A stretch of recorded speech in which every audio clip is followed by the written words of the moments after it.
आज देखाला आमेर विख्यात थी जन समाजसेवी। नमस्कार मु कुनमुन वेलकम करुँच मोर अन्य एक मिनी ब्लॉग रे। तो मामूर गाँव अणा जाइए एत गुड़े पैड़ खरा बेले बाबा हाणी हाणी दौला मुझे पीऊला एक नंबर। तापर संध्या बेलू दीप जगाड़ी आम बाहरिलु मंदिर को जेहेतु आज शिवरात्रि।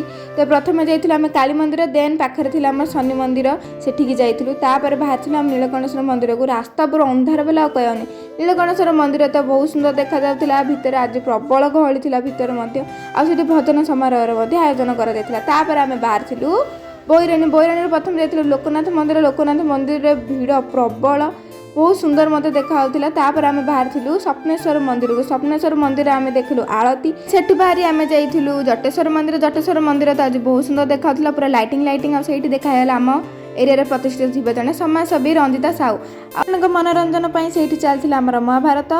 तो रही जय जगन्नाथ।